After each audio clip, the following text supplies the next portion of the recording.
warahmatullahi wabarakatuh. Kita bertemu lagi di Neti Micro Channel. Video kali ini akan membahas tentang struktur dan fungsi pada daun dan bunga. Seperti apa penjelasannya? Stay tune. Nah, pertama kali yang akan kita bahas adalah struktur dan fungsi pada daun. Coba perhatikan pada daun yang saya pegang ini. Ini adalah daun mangga, ya. Pada umumnya daun itu berwarna hijau. Kenapa? Karena pada daun itu kita temukan organel sel yang bernama kloroplas. Di dalam kloroplas itu ada klorofil. Nah, klorofil ini memiliki fungsi sebagai peran penting dalam proses fotosintesis. Fotosintesis adalah suatu tanaman untuk memperoleh makanan. Ya, bahan baku yang digunakan adalah karbon dioksida dan air. Nah, selain untuk berfotosintesis, daun juga memiliki banyak fungsi yang lainnya. Di antaranya adalah sebagai alat untuk transpirasi atau penguapan, sebagai respirasi atau pernapasan, dan juga dapat berperan sebagai perkembangbiakan vegetatif, yaitu pada vegetatif daun, misalnya pada cucur bebek. Nah, selanjutnya kita akan melihat bagaimana sih morfologi daun itu sebenarnya. Pada umumnya, daun memiliki bentuk morfologi yang sama, yaitu memiliki, ini perhatikan, ini ada tangkai daun, dan yang ini ada yang tengah ada pelepah daun. Nah, yang garis-garis setelah pelepah daun adalah tulang daun. Nah, di antara tulang daun ada helai daun. Nah, itu ada morfologi dari daun. Nah, bagaimana dengan struktur anatomi pada daun? Perhatikan penjelasan berikutnya.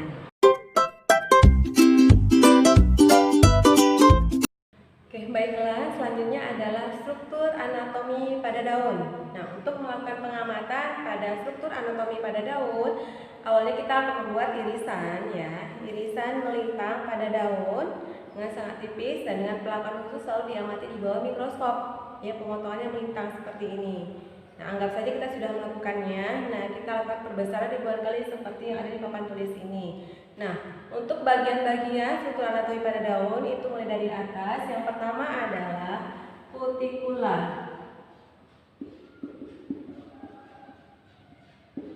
Nah, kutikula ini merupakan lapisan lignin dan dia juga berfungsi melindungi daun dari proses penguapan yang terlalu cepat. Nah, setelah kutikula kita bisa temukan satu lapisan sel yang tersusun rapi yang disebut dengan epidermis. Atas. Nah, epidermis atas juga berfungsi untuk melindungi organ di bawahnya atau jaringan di bawahnya. Setelah itu juga dia berfungsi sebagai tempat difusi CO2 dan O2, ya. Nah, setelah epidermis atas, kita bisa melihat jaringan berikutnya, yaitu jaringan palisade.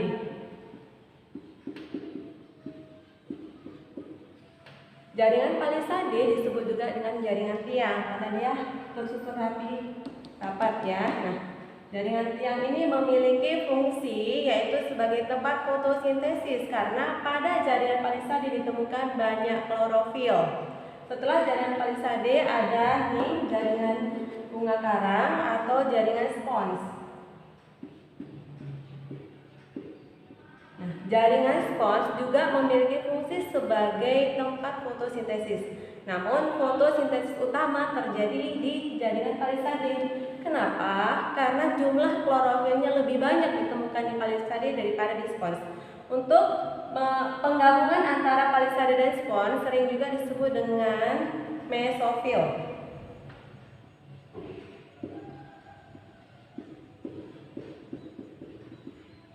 Nah, setelah spons ada jaringan penutup pasang dengan epidermis yang di atas, berarti yang di bawah disebut dengan epidermis bawah.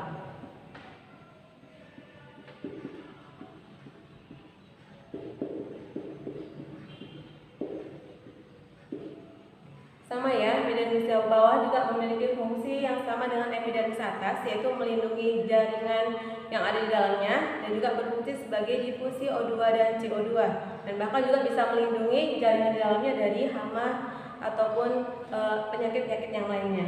Nah, di sini kita bisa lihat celah. Nah, celah ini disebut dengan stomata.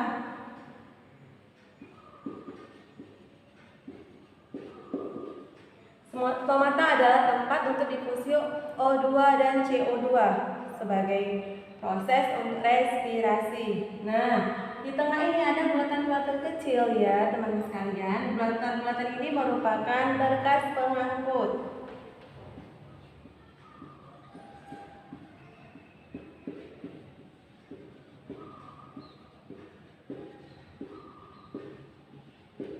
Berkas pengangkut itu terdiri dari dua, yaitu xilem dan floem.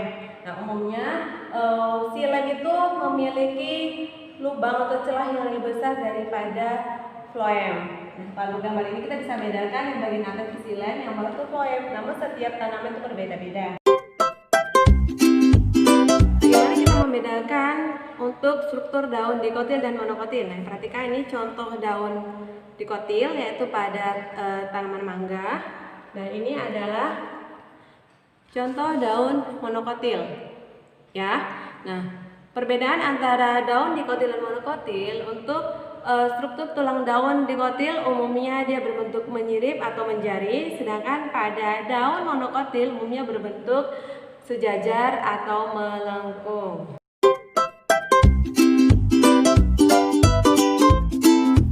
Selanjutnya kita akan membahas tentang struktur dan fungsi pada bunga. Perhatikan, ini adalah bunga dari bunga kembang sepatu, ya, yaitu Hibiscus rosa sinensis.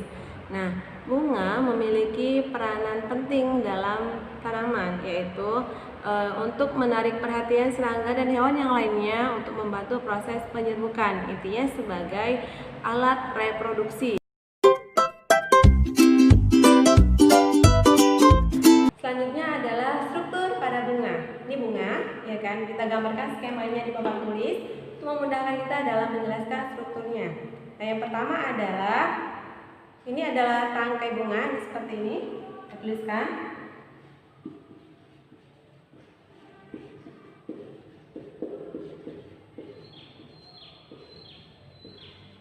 Tangkai bunga berfungsi menghubungkan bunga ke organ tanaman yang lainnya. Setelah tangkai bunga ini ada kelopak.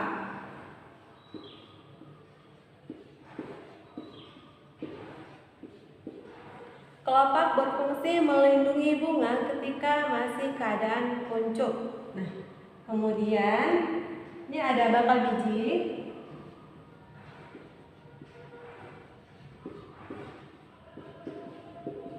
Nah, ketika bakal biji ini terjadi pembuahan akan berubah menjadi biji itu sendiri. Setelah itu ada yang bagian merah ini, yang cantik itu adalah mahkota, ya.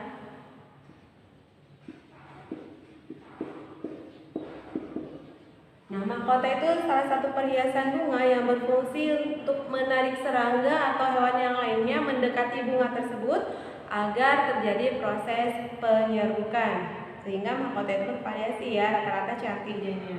Nah, selanjutnya adalah kepala sari,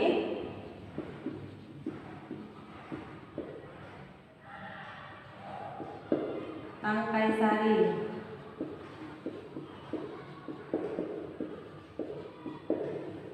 Pada kepala sari ini ditemukan banyak serbuk sari. Nah, kepala sari dan tangkai sari itu berperan sebagai organ reproduksi jantan. Nah, kemudian bagaimana organ reproduksi yang betina itu diperankan oleh kepala putih,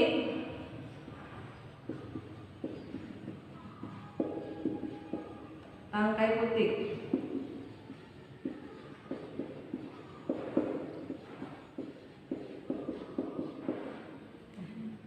Kepala putih dan tangkai putih ini berperan sebagai organ reproduksi betina pada bunga.